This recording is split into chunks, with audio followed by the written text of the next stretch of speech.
Section 4.3 is equivalent fractions. Learning target, what we're shooting for here is I can write equivalent fractions. A fraction is a number of the form a over b, where a is the numerator and b is the denominator. Keep in mind the value of b cannot be 0. We cannot divide by 0. And this is actually a divided by b. We just write it on top of each other as a fraction. Two fractions that represent the same number are called equivalent fractions. So we can reduce one or we can multiply one as long as we change the bottom and the top to get to an equivalent fraction. So to write equivalent fractions, we can multiply or divide the numerator and denominator by the same non-zero number. So we can multiply top and bottom by the same, or we can divide top and bottom by the same. So 1/3, if we multiply both by 2, we get 2/6. That's equivalent to 1/3.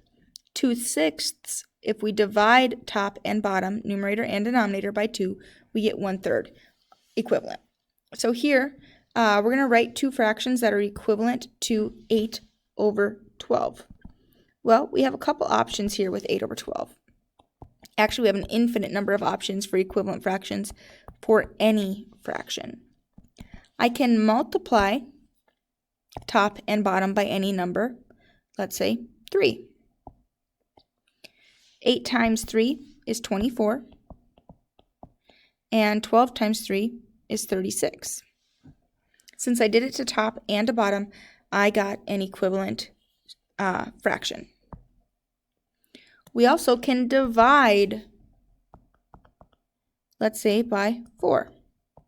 Divide by 4. As long as you do the exact same thing to the top and to the bottom, it's equivalent. So here I get 2 over 3.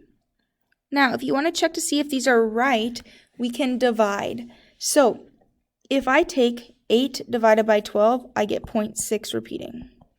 If I take 24 divided by 36, I get 0.6 repeating. And if I take 2 divided by 3, I get 0.6 repeating. So since my decimals were the same, these are equivalent fractions.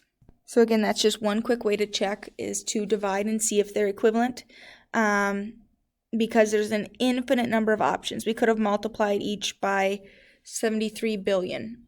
We could have divided each by half. Okay, a lot of options there. So feel free to give this a try if you'd like. We want two fractions that are equivalent to 5 over 10. So again, we've got a couple different ways. We can multiply top and bottom of a fraction by the same thing. Or we can divide, here that would give me 10 over 20. Or we can divide top and bottom by the same thing. So here I'm going to divide by 5. 5 divided by 5 is 1. 10 divided by 5 is 2. These are equivalent. And what you came up with might be completely different than what I did, and that's fine. 6 over 9. I can multiply top and bottom by the same thing. Here, let's say 5.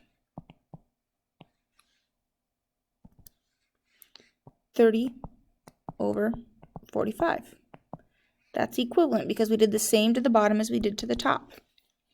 We can also divide top and bottom. Here, let's say 3. 6 divided by 3 is 2. 9 divided by 3 is 3. So 2/3. Again, might have been different than what you came up with, but still equivalent. We're going to come up with two equivalent fractions here. 12 over 20 is what we're going to start with. We can multiply, let's say, by 10, top and bottom, as long as it's by the same thing. And I get 120 over 200. We can divide top and bottom by the same thing. So let's say by 4. Here I get 3 over 5. Those are both equivalent to 12 divided by 20. Again, and if you're not sure, you can go ahead and divide to check. And for have 18 over 24, and we want two equivalent fractions. We can multiply top and bottom if we wanted. Here I get 36 over 48.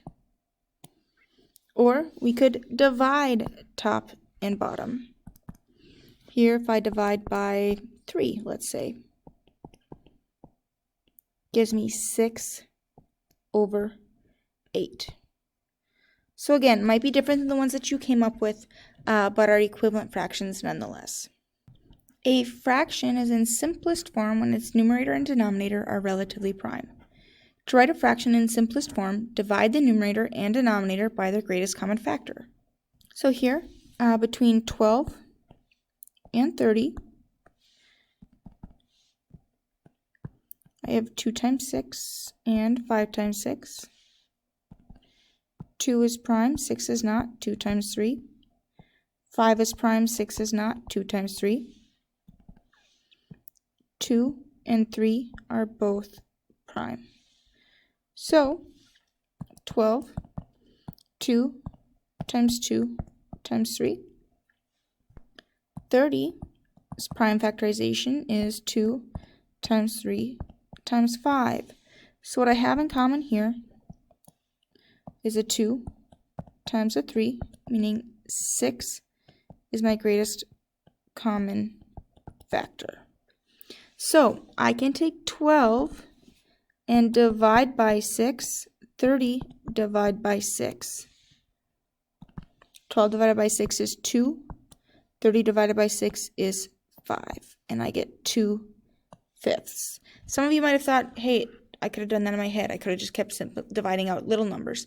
Yeah, that works, but sometimes when we get into bigger numbers, it's a lot easier to work with the smaller pieces like this on the side than to do it all in one. But you can just keep dividing out the factors. So if you're like, these are both even, I can divide by 2 and got 6 over 15.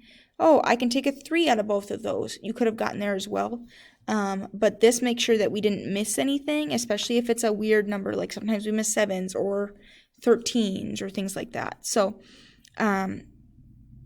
we can reduce our fractions by dividing out that greatest common factor. Feel free to pause here and give this a try.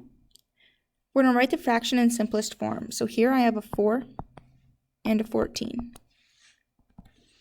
4 is 2 times 2, and 14 is 2 times 7. All of those are prime. So I can rewrite 4 as 2 times 2, and 14 as 2 times 7. I have a common 2 as my greatest common factor. So I can divide my numerator by 2 and my denominator by 2. 4 divided by 2 gives me 2, and 14 divided by 2 gives me 7. So 2/7. Here again, we're going to write our fraction in simplest form. So I have an 8 and a 36. 8 is 2 times 4. 36 is 6 times 6. 2 is prime, but 4 is 2 times 2. 6 is 2 times 3, and 6 is 2 times 3. My 2's are prime, and so are my 3's. So when I rewrite these in factored form, 8 is going to be 2 times 2 times 2. 36 is going to be 2 times 2 times 3 times 3. 3's don't have a column, so I make them columns.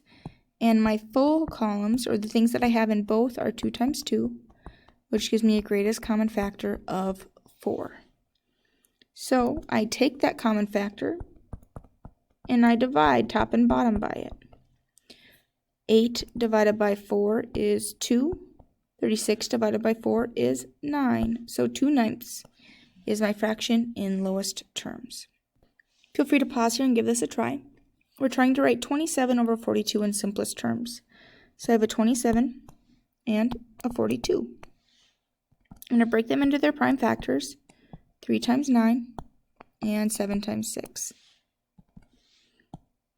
3 is prime, 9 is not, it's 3 times 3. 7 is prime, 6 is not, 2 times 3. 3's are all prime, and so is my 2. So when I rewrite these in factored form, 27 is 3 times 3 times 3. 42 is 2 times 3 times 7. What I have common then is a 3. So I can take and divide my numerator and my denominator by the 3. And I get 9 over 14. And that's my fraction in simplest form. Here I have 28 over 49. 28 is 4 times 7. 49 is 7 times 7. 4 is not prime, it's 2 times 2. 7 is. My 2's are both prime. So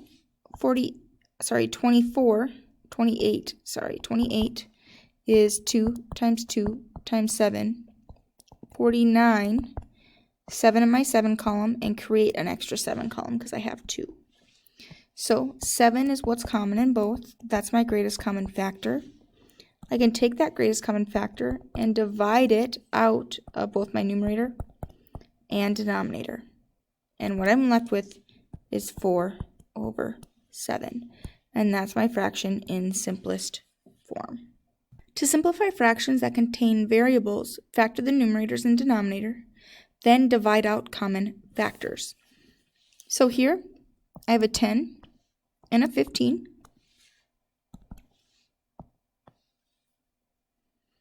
Two times 5, 3 times 5. 2, 5, 3, and 5 are all prime. So when I write 10xy in factored form, I get 2 times 5 times x times y. And when I write out 15y squared in factored form, I get 3 times 5 times y times y. So my common factor is a 5 times y. So 5y is my GCF. Which means in my numerator, I can divide by 5y.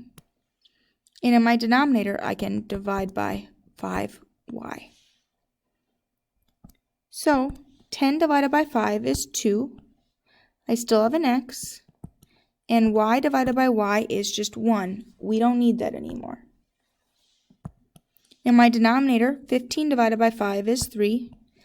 Y squared is y times y. So when I take y divided by y, that's just 1. And I have an extra y there. So 2x divided by 3y. One of my y's cancels. Y divided by y is 1. And I still have this y left. So 2x divided by 3y. And here I have that written out a little bit better so you can see what I mean. The 10 divided by 5, just the x, the y divided by y. 15 divided by 5, y divided by y, and the extra y there. And it reduces down to the 2x over 3y. That's all I have for section 4.3.